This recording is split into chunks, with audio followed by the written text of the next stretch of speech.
Welcome. I'm Sebastian Mahfood, and you're listening to WCAT Radio, the on-air wing of En Route Books and Media, bringing you the dulcet sounds of Catholic wisdom.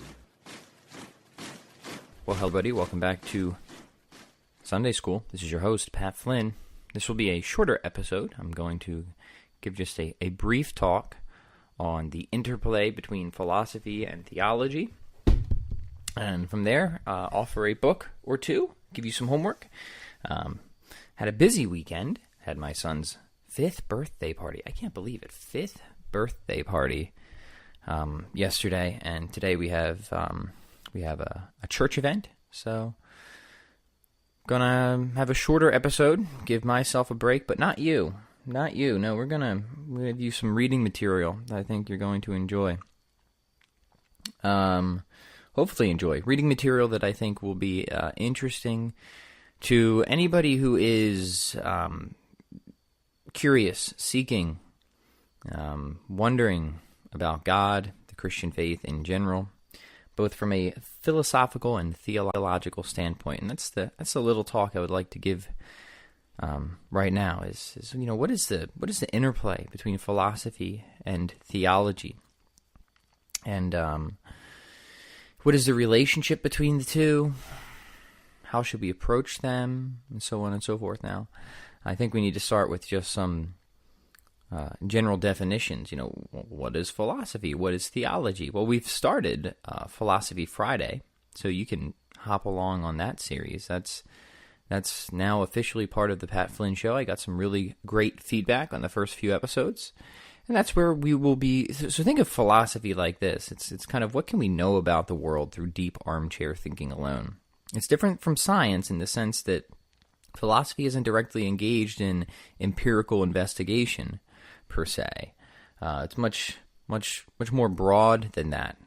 Philosophy can help to synthesize the science. You can be a philosopher of science and kind of provide a searching examination of all the the sort of philosophical foundations that support the various sciences, and you can help to kind of pull out the appropriate conclusions from each of those fields by being a philosopher, and reject bad ones. Of course, that's why philosophy of science is such an important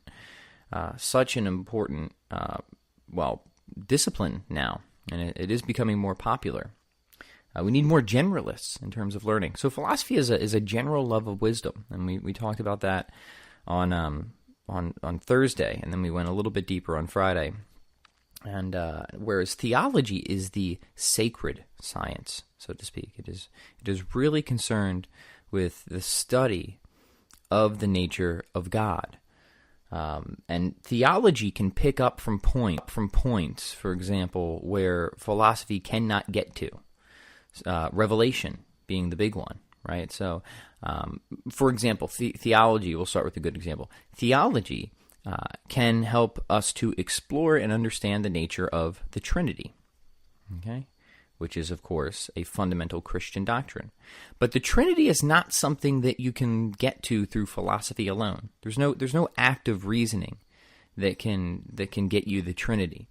Now, philosophy can get you to God. It can get you to a general monotheism. And Thomas Aquinas, and you want to learn from somebody who was a master of both philosophy and theology, was very upfront about this. In his famous 5 proofs of the existence of God, where he kind of moves through a hierarchical series of causes to get to an uncaused cause or an unmoved mover.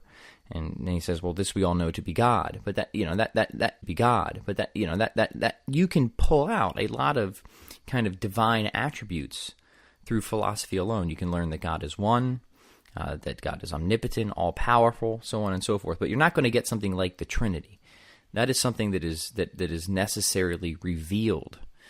So theology can work off of material, so to speak, that is inaccessible or that cannot be produced through philosophy alone.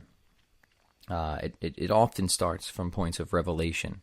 Can it build off of philosophy? Absolutely, yeah. And should it contain the same type of rigorous analytic thinking? Yes. Yes, it absolutely should. But they are different. They are different, even if there is some overlap, and they're both very important. So my background is, my training is in philosophy. I'm still I'm a budding theologian. I'm doing the best I can there. So if the reason you hear me speak so much more about philosophy is because that's where I come from. But I'm trying to get my theology straight. I'm doing the best job that I can. I'm reading as much as I can about it every single day from the people I admire most, and so on and so forth. But that's the way to think about these things. Now, the university, by the way, the reason it's called a university is because it used to be a place where all the types of learning sort of revolved around one thing, which was theology. Okay, that was the great universal focus, the center, which kind of either stood at the foundation or the very top of everything else, depending on how you want to look at it. And I think that's right. I think that's absolutely correct. I think it's a mistake that we've moved away from that, that we've lost that synthesis, and that's, at least generally speaking, and that things have become so fragmented, so splintered, so specialized that they're just, people are gaining more and more information, but not necessarily knowing what to do with it, how to pull it all together. Thankfully, again, there's been much advances in kind of philosophy of science and so on that's helping to make progress in that area. But the general structure of the university, moving away from that theological center, I think was a mistake, because here's the truth of it, right? Here's the absolute truth of it.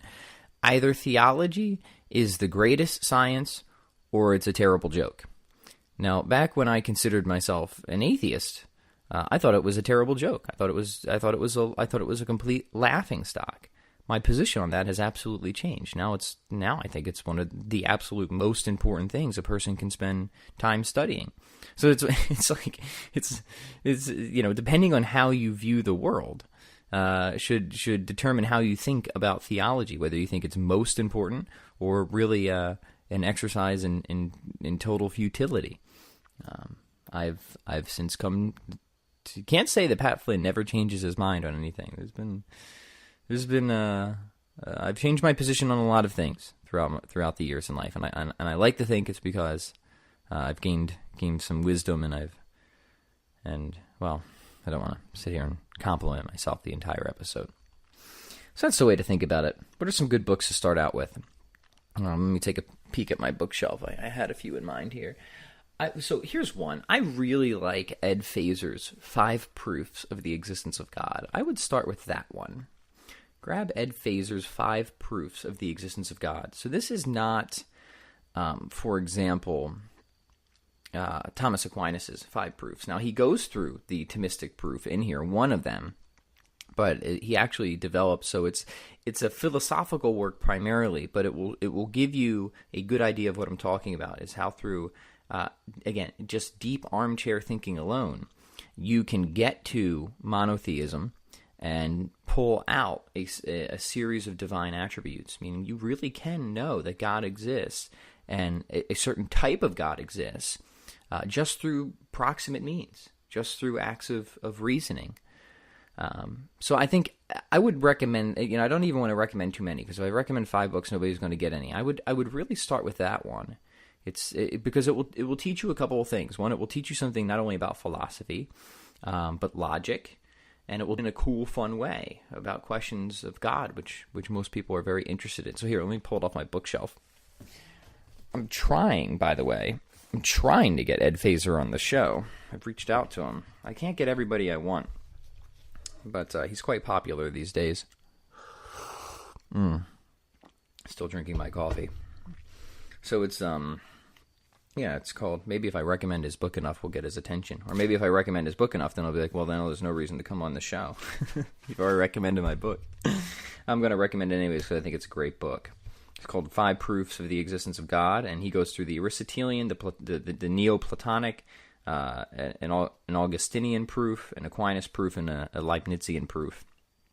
And what does that all mean? Well, it's different philosophical demonstrations, you could call it, or philosophical proofs. When we use the word proof in philosophy, we really mean demonstration, not proof like a sort of like, hey, if we start from these series of premises, then here's the conclusion that necessarily falls out. And then we argue for the truth of each of the premises, and so on and so forth. So that's what he will do in 5 different ways to get to the existence of God from a purely philosophical perspective, to kind of build out the foundational support that one can then, that supports and coheres with Christian theology, for example.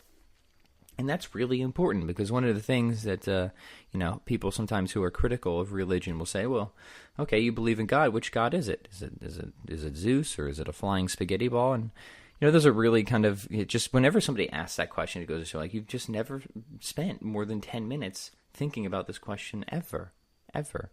When you really start to think about God in a serious way. And this is the way that intelligent people do it, not cartoon characters that you see on TV offering vapid criticisms.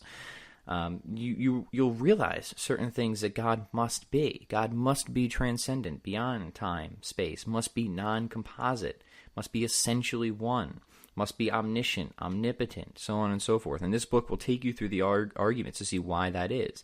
So that immediately eliminates the vast majority of caricatures or types of gods, if you will. It pulls you out of polytheism, gets you away from pantheism of God just being the universe, and it really narrows the scope, again, just from a philosophical perspective, to a general monotheism. Okay. So again, can philosophy alone prove Christianity? No, but it can support it, and it can restrict the sort of table of live options of, okay, which religions line up with reason.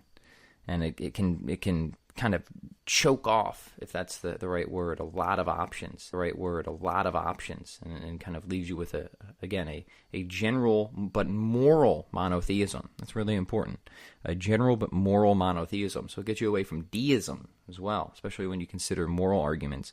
By the way, we've gone through a lot of these arguments on this show before and in previous episodes, but I'm going to leave you with that. Go check out 5 Proofs of the Existence of God by Ed Feser. Ed's got a great blog too, by the way. He's quite prolific. I think I write a lot, but sometimes I hop on his page and I'm like, oh wow, I've got some catching up to do. So I think you're going to really enjoy this one. He's a rigorous thinker. It will challenge your intellect. He's a great writer. Also, his style. He's a very talented writer, so it's not going to be dry. It's just it's going to be enjoyable. Again, challenge, especially if you're new to this. But hey, we're generalists, right? We're generalists, right? We're supposed to challenge the mind. So pick that book up. I think you'll like it. I'll leave it there. And enjoy your Sunday, everybody. We'll continue back with our little theodicy, trying to answer some of these tough philosophical and theological questions next week. And if you enjoy this book, if you want more book recommendations like that, subscribe. Please subscribe and rank the show. It really hurts. 5-star reviews, please. That's what really helps to... did I say really hurts? Please subscribe and rank the show. It really helps. 5-star reviews really do help keep pushing us up the rankings and help more people find this. So if you get value out of this and you think... We hope you enjoyed the program and will join us back for another show on WCAT Radio. This is Sebastian Mahfood. Good day.